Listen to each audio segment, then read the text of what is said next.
नमस्कार दोस्तों, न्यूज वाला में आप सभी का स्वागत है। दोस्तों, भारत में विज्ञान से ज्यादा चमत्कार पर विश्वास किया जाता है और यही कारण है कि भारत की जनता को कुछ पाखंडी बाबा अपने चमत्कार को दिखाकर उनका विश्वास जीत लेते हैं।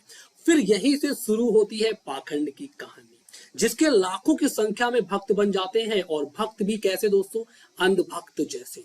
जी हाँ दोस्तों, ऐसी भक्ति में डूब जाते हैं जिनको दोस्तों उनके सिवा कोई भी कुछ समझ नहीं आता है। दोस्तों, आप सभी को पता है कि बागेश्वर धाम के धीरेन्द्र शास्त्री जो खुद को जो भगवान मानता है, महज 26 साल का लड़का दोस्तों बाबा कैसे बन गया और खुद को भगवान समझने लगा। मुझको दोस्तों देखकर यही लगता है कि बहुत से भारत में दोस्तों बहुत से ऐसे घर हैं जिनके बच्चे पढ़ लिख कर दोस्तों आईएएस ऑफिसर, डॉक्टर या फिर एक अच्छी पोस्ट पर जाने की सोचते हैं। लेकिन दोस्तों ये दिन दूर नहीं है कि हमारे भारत में अब हर एक युवा केवल बाबा बनने की सोचेगा। जी हाँ दोस्तों, हर घर में बाबा। जी हाँ, बिल्कुल सही सुना आपने। तो हर घर में बाबा की खबर आपको बहुत जल्दी ही सुनाई पड़ेगी भारत देश में, क्योंकि भारत देश का जो कल्चर है दोस्तों अभी इतनी तरह से बिगड़ रहा है, क्योंकि यहाँ पर दोस्तों पाखंडियों की कमी नहीं है। पाखंड जो ऐसे पाखंडी जो दोस्तों अपना धंधा चलाने के लिए लोगों के विश्वास के साथ खेलते हैं। फिलहाल दोस्तों हम बात करने वाले हैं बालासोर जो ट्रेन हादसा हुआ है उड़ीसा में।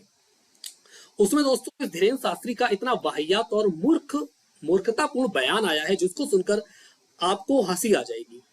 जी हाँ दोस्तों, इसने एक ऐसा शर्मनाक बयान दिया है कि जिसकी कल्पना दोस्तों शायद ही कोई कर सकता है कि यार तुम एक बाबा हो और एक आइकन हो, एक लोगों के बीच में एक आइकन बन चुके हो, लोग तुम पर इतना विश्वास करते हैं और तुम एक ऐसा मूर्खतापूर्ण बयान देते हो।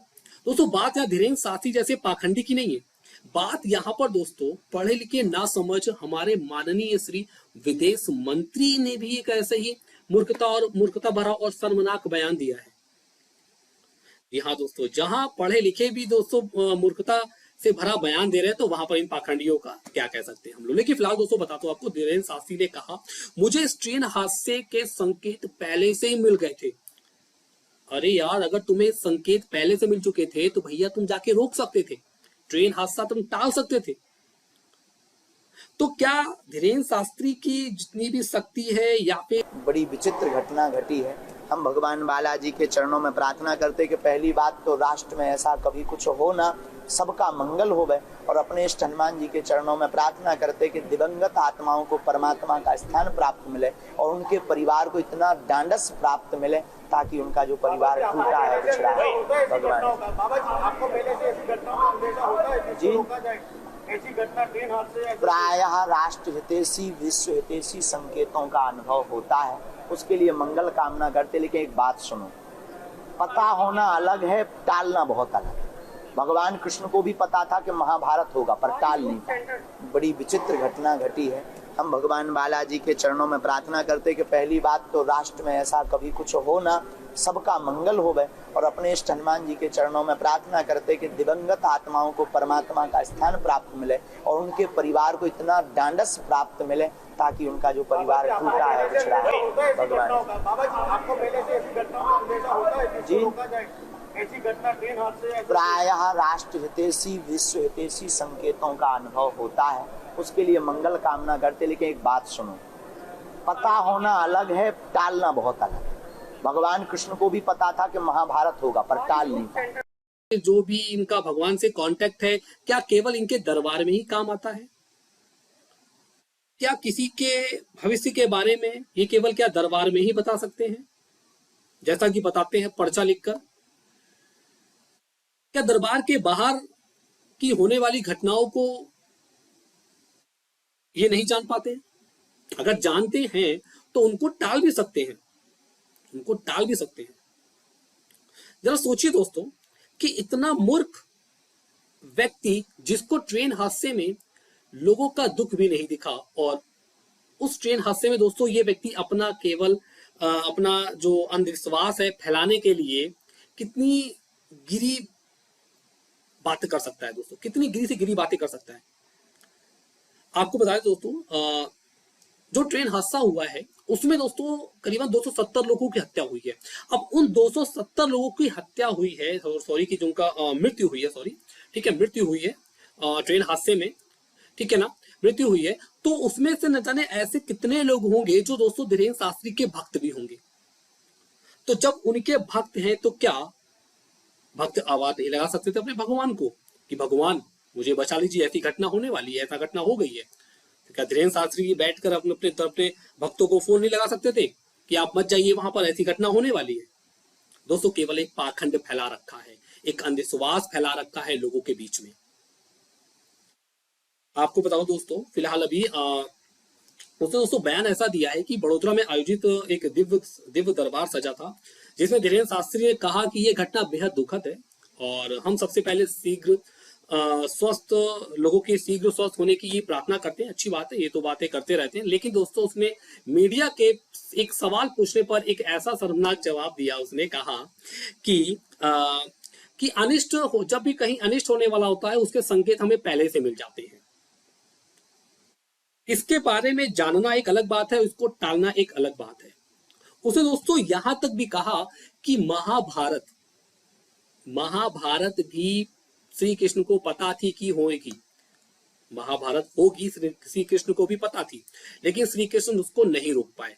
अब दोस्तों आप ये देख सकते हैं कि महाभारत को इसने किस तरह से इस रेल दुर्घटना से जोड़ दिया।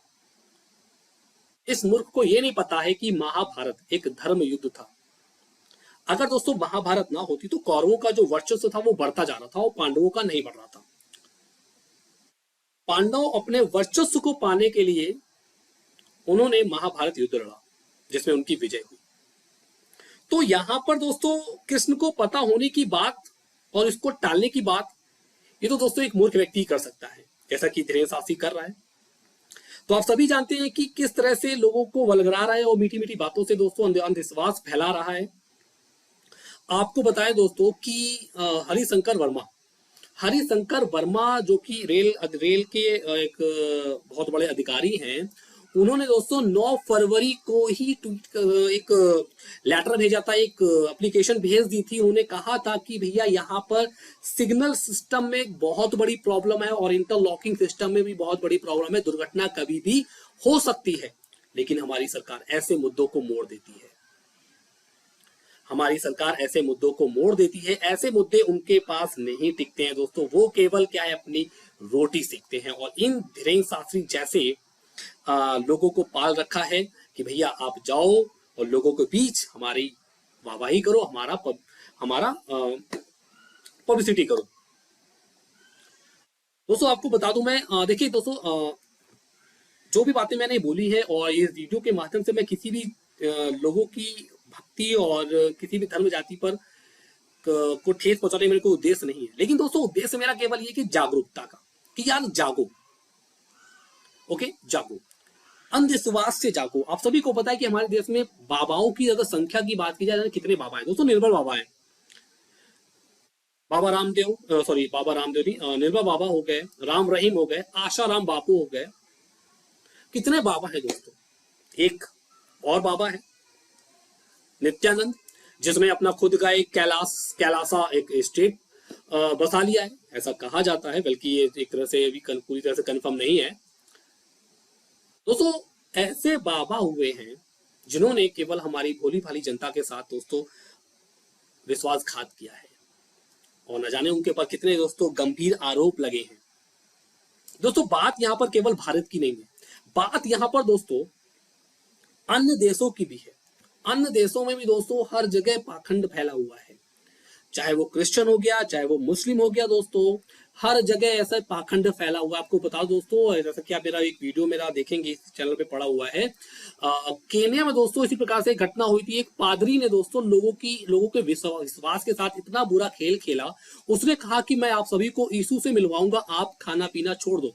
दोस्तों अंधभक्ति में विलीन लोग इतने थे कि उन्होंने दोस्तों खाना पीना छोड़ दिया। उसमें बच्चे भी शामिल थे, बच्चे औरत आदमी भी शामिल थे। और दोस्तों कुछ दिनों बाद उन सभी की हत्या हो गई। करीबन दोस्तों 48 के आसपास लोगों की हत्या हुई। और जब हत्या हो गई तो उस व्यक्ति ने उन सभी को दोस्तों अपने चर्च के आगे जो मैदान था वहां पर गाड़ दिया। दोस्तों मैं नहीं कहता कि भारत में केवल अंधविश्वास फैला हुआ है, विश्व में हर जगह अंधविश्वास फैला हुआ है। लेकिन दोस्तों हमारी टेक्नोलॉजी इतना आगे बढ़ चुकी है हम लोग अब चांद पर पहुंच चुके हैं और मंगल पर जाने की तैयारी कर रहे हैं। तो अब इन सब चीजों से दूर हटिए, इन पाखंडों से दूर हटिए। किस्मत आपकी ये पाखंडी नहीं बनाते, किस्मत आप खुद बनाते हैं, अपनी मेहनत से बनाते हैं दोस्तों। अगर आप घर पे बैठे बैठे इन पाखंडियों बाबा की आशीर्वाद से ही सोचेंगे सब कुछ अच्छा हो जाएगा, तो दोस्तों कभी नहीं हो सकता है।